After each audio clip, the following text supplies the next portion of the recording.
I caught my girlfriend cheating on me with my close friend. You won't believe the terrible things I did to them. My wife Rachel and I grew up in a large-ish town of close to 30,000 people. We knew each other at an early age, roughly 6 or 7. Can't specifically remember.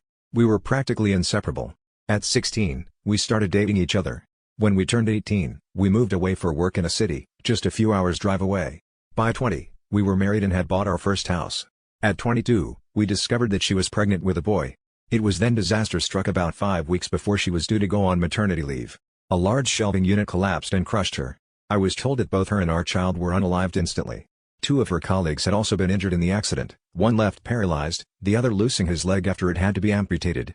The company she was working for, had in a cost-cutting measure, decided to continue using old shelving that had been written off as unsafe instead of replacing it. I still haven't quite forgiven those executives and management personnel that made that decision, because they cut short the love of my life as well as unaliving our unborn child. It wasn't long after I was told I had a choice on how to proceed with what our company called, but I called it blood money. They wanted to settle out of court to avoid a lawsuit. I, on the other hand, was out for their blood. Just to clarify here, this is not the revenge. This is still backstory. Fortunately, due to the coverage that it got and involving several politicians, the case was settled quickly in court, roughly 3 years, in which the payout for all parties was close to 10 times the amount that they had initially offered. A lot of fines were given to them for breaches on work, health and safety. Executives were sacked. Others were jailed, etc.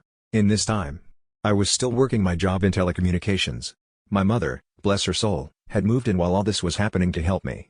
I think I would have fallen apart if she hadn't been as involved as she was. It was around this time, I was offered a promotion, but it involved a lot of travel around the state. I made a request to have an office in my hometown's branch, as I wanted to not only take care of businesses in the state, but in my hometown also, as there was no business representative located there, to which they agreed. After a few months, we settled into a routine of 1 to 2 weeks in the city office, 1 week in my hometown and 1 to 2 weeks visiting the rest of the state. After a year, I decided to buy a house in my hometown, so I wasn't having to stay at my parents' place every week, or so that I was home and that I could come and go as I pleased.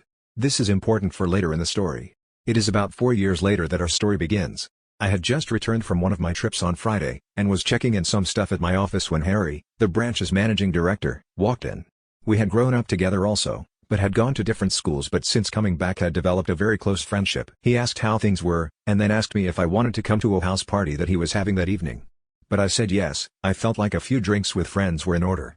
It was there that Harry introduced me to Catherine. She was a new hire at the branch where my hometown's office was located and was getting to know everyone, being new in town. We hit it off immediately. As much of a cliché as it sounds, it was almost as if Rachel was in front of me, instead of Catherine.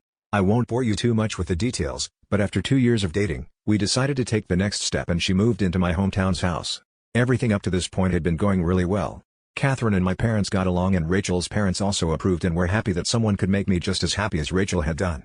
All was going well for close to a year when things began to change. Skype sessions were cut short suddenly. Neighbors would tell me about how a car, described to me like it was Harry's, was always seen parked in the back alley near my house whenever I was away. Some clothes that weren't mine were in my wardrobe. All signs pointed to her cheating, but she said that nothing was happening. She said that Harry would come over occasionally to discuss business, etc., but never stayed the night. I chalked it up to me being paranoid and continued on as if nothing was wrong, but there was always this feeling that something wasn't right. It was close to 6 months after that I discovered that she had been lying to me. I had just finished closing a rather large contract with a new company and negotiations had wrapped up earlier than I had anticipated. So instead of sticking around for the next few days, I decided to pay for an early flight home and surprise everyone. Fast forward a few hours and I drive into my hometown and down the alley behind my house so that I could get into the house without being seen and surprise Catherine. Some part of me was curious, however, as to whether this mystery car was there. Sure enough, there was a car that was blocking the back entrance gate. I was confused for a moment, wondering if it had just been a neglectful neighbor parking, only to realize that it was indeed Harry's car. If it hadn't been for the high hedge line that I had put in a few years back for privacy, I may have well driven past my own place. Pulling up behind his car, I got out and thought it was strange that he was there so late, as she claimed that he always had left by now.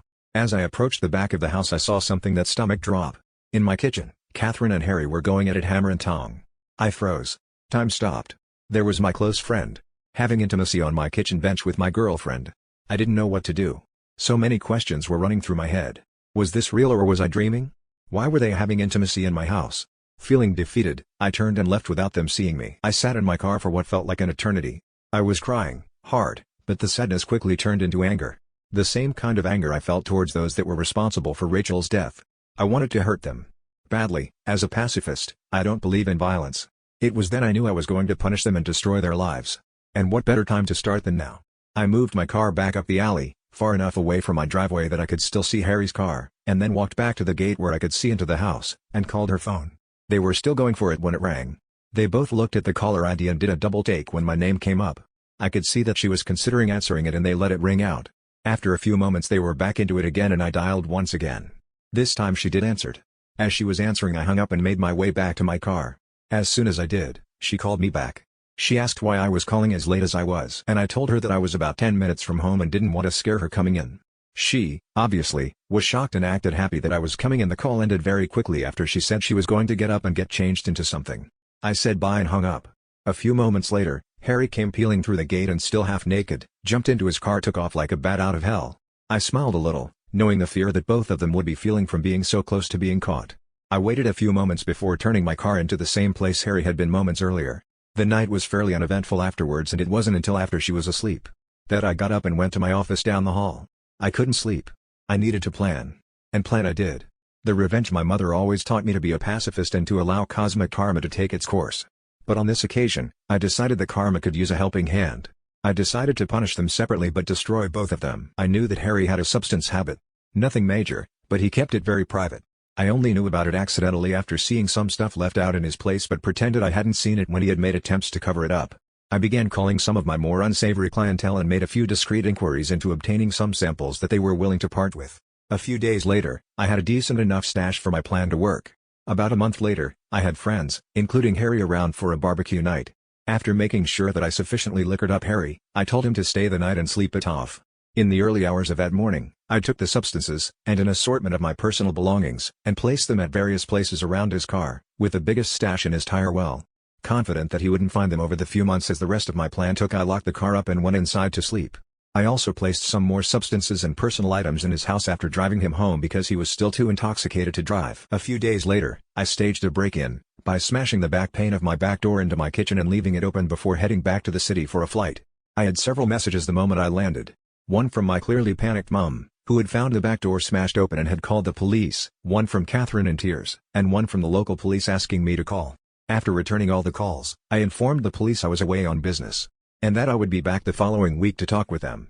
While away, I got Catherine to stay with my parents until after I got back, and asked my dad to organize one of the local security companies to install cameras and an alarm system after getting the go-ahead from the police as to not ruin the scene of the crime. After getting home, I did the usual "my God, I can't believe this has happened and why would anyone do this?" routine. After doing a thorough check of everywhere, finding that the items I had taken were missing and filing a police report, I had the security company's rep talk Catherine and I through how the cameras and alarm system worked. Then came the question I had been waiting for. The question of what happens if we are doing some business and don't want it recorded. She acted a bit shy asking this question, but I knew exactly the reason she was asking. He assured us that this was a question he got asked a lot, and we were shown on the home computer.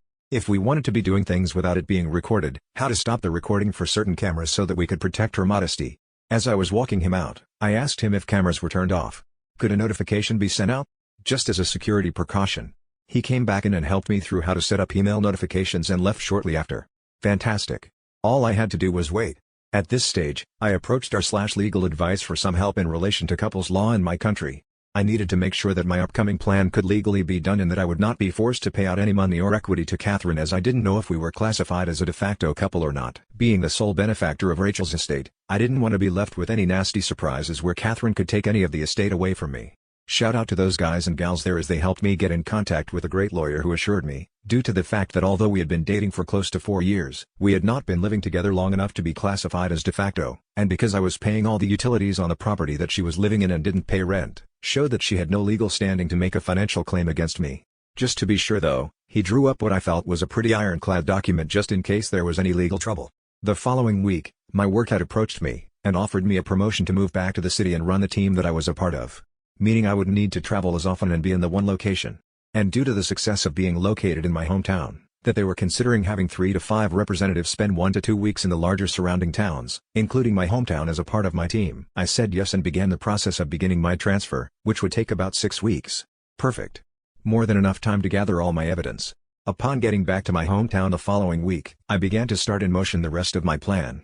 I asked Harry to approve 1 week's worth of vacation for Catherine for 2 weeks' time. I wanted to send her and a friend or two away on a retreat before I made the biggest decision of my life for a second time. He jumped up and gave me a huge hug, congratulating me on being prepared to take the leap again. I hugged him back tight, but not the way I think he imagined it at the time. He agreed and blocked out the week for me. I asked him not to say anything to anyone, as I wanted to make it as big a surprise as I could. I knew that it would spread like wildfire around the office regardless, but that was my plan. That night, I told Catherine that I had booked her and 2 friends to go to a tropical spa resort.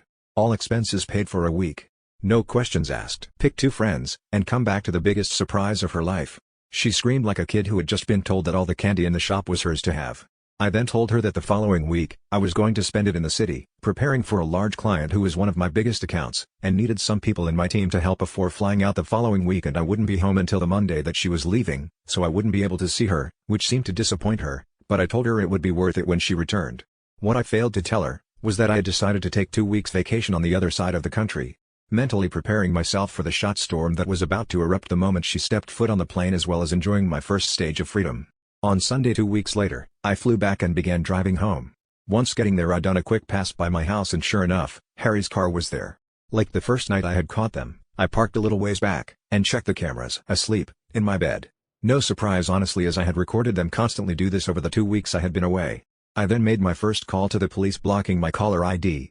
I told them that I was one of my neighbors and saw someone hanging around in their car in the alley behind my house and occasionally passing something through windows to passing cars while also looking into my yard, and I was concerned that they were dealing substances and are going to break into someone's property. I gave them his license plate and description. They said they would have someone there in a few minutes, so I thanked them and hung up. I then called Catherine and told her I was about 10 minutes from home, and that I knew she was flying out tomorrow, but desperately wanted to surprise her. Looking back at the footage now, I laugh at the commotion that I am surprised I didn't hear.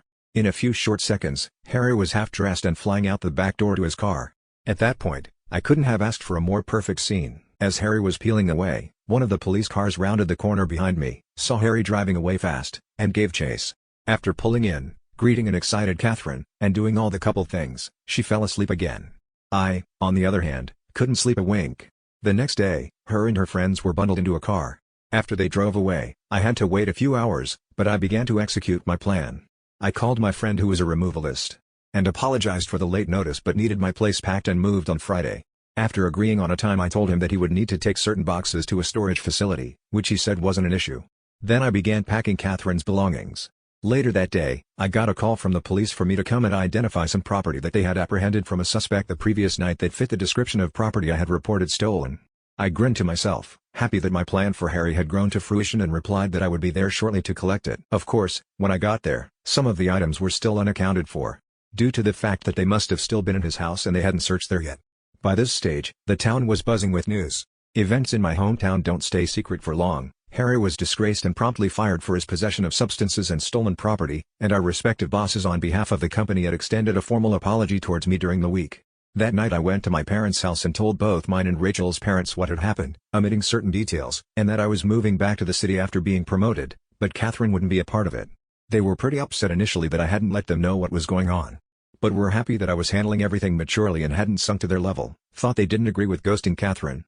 But after some drinks, laughs and tears, I went home. On Friday afternoon, after a busy week of organizing cleaners for the following week, the real estate to put my house on the rental market, and various other tasks at my hometown's office, I packed some things into my car, and drove to my parents' place and said goodbye before the drive. Before leaving, I went to Becky's house. Becky had been one of Rachel's closest friends growing up. She was the only other person who knew what was happening, minus the details about Harry. Without her help, I wouldn't have been able to organize everything as quickly as I had. I gave Becky a large manila folder with my gathered evidence of her cheating, as well as the letter and a few other legal documents from my attorney stating that she was ordered not to contact me, and the details of how to access her belongings located at the storage unit I had rented out. After a quick goodbye, I left and drove back to the city. On Sunday, I woke up to several missed calls, voice messages and text messages. Turns out, Catherine had come home early after being alerted to something being afoot in town, only to find an empty house and a for rent sign out the front. Freaking out, she had gone to my parents, who closed the door on her the moment that they answered, forcing her to call everyone until she managed to somehow be contacted by Becky and told that she had a package for her. I was told that she didn't take too well to that, as I fully well knew at that point from the numerous angry texts and voice messages from her accusing me of setting up Harry, of being deceitful, etc. I was worried that she might show up at my front door, but nothing ever happened.